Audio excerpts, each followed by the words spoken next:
आज आप लोग इवनिंग सेशन में नहीं थे। आप में से बहुत सारे लोग इवनिंग सेशन को मिस कर देते हैं, लेकिन इवनिंग सेशन में अक्सर बहुत खूबसूरत चर्चा भी छिड़ जाती है और बहुत अच्छा टॉपिक निकल के सामने आता है, जैसा कि आज हुआ। तो आज के सेशन में बात चल रही थी हमारे घर में जितने भी मेल मेंबर्स हैं उनके लिए, और स्पेशली हमारे हस्बैंड्स, उनके लिए बात हो रही थी कि हम में से अक्सर कुछ लोग अपना अपना हम लोग तो लेकर के बैठ जाते हैं रोना, हमारे को ये प्रॉब्लम है, वो प्रॉब्लम है, लेकिन हम लोग कभी भी शायद उतना अच्छे तरीके से जो हमारे घर के मेल मेंबर्स हैं या जो हमारे हस्बैंड्स हैं, क्या हम भी उतनी ही अच्छी तरीके से उनको समझते हैं?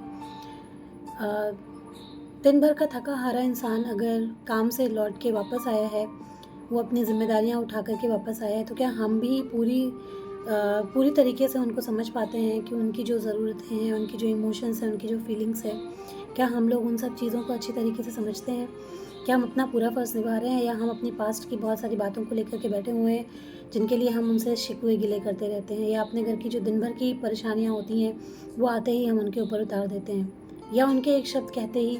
हम उनको 4 शब्द कह देते हैं। होता है ना ऐसा अक्सर हम लोगों की ज़िंदगियों में भी, और उसकी वजह से हमारे रिश्तों में कड़वाहट आना शुरू हो जाती है, और कहीं न कहीं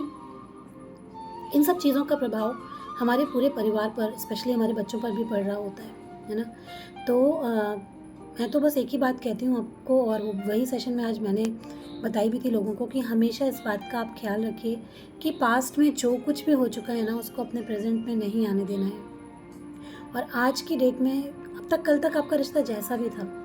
अब आज की डेट में आपको अपने रिश्ते के ऊपर काम करना है, अपनी चीज़ों के ऊपर काम करना है, और जो भी चीज़ें कल आपको ऐसा लगता था बिगड़ गई हैं, उनको बनाने के ऊपर काम करना है। तो मैं जितनी भी यहाँ पर हमारी फीमेल मेंबर हैं, मेल मेंबर हैं, आप सबसे रिक्वेस्ट करूँगी कि हमारा रिश्ता जो होता है ना, वो बहुत नाजुक होता है, बहुत कीमती होता है। ऊपर वाला हमको ऐसे ही नहीं मिलाता है, कुछ सोच समझ के ही मिलाता है ना? तो आपने देखा होगा 2 लोग हमेशा एक जैसे नहीं होते हैं। हमेशा अलग-अलग लोग मिलाए जाते हैं ताकि वो एक-दूसरे का सहारा बन सकें। जहाँ पे वो गड़बड़ है, वहाँ पर वो अच्छा कर सकें, जहाँ पर वो अच्छे हैं, वहाँ पर उनको और सपोर्ट कर सकें। तो एक बार इस नज़र से अपने-अपने रिश्ते को देखिए और अपने-अपने लोगों को देखिए और समझने का प्रयास कीजिए। जहाँ कहीं पर भी कोई मिसअंडरस्टैंडिंग हो रही है, उसको भी थोड़ा ठीक करने की कोशिश कीजिए और लाइफ़ बहुत खूबसूरत हो जाएगी। तो एक बार देखिए और हम लोगों से इसके बारे में बात ज़रूर कीजिएगा। जितने भी लोग इवनिंग सेशन में थे, उनके तो मैसेजेस आ रहे हैं कि मैम आप तो आज तो देखने का नज़रिया ही बदल गया। तो चाहे उनकी 2 साल पुरानी मैरिज हो, 8 साल हो, 9 साल हो, या मेरी तरह 25 साल भी हो गए हों, तो आज सबका नज़रिया बदल चुका है अपने-अपने रिश्तों को देखने का। तो आप लोग भी ज़रूर से आज चेक करिए कि आप कौन-सी फ्रीक्वेंसी पर हैं अभी, और अपनी फ्रीक्वेंसी और वाइब्रेशंस को बढ़ाइए अपने रिश्तों के प्रति, और हमेशा प्यार से रहिए।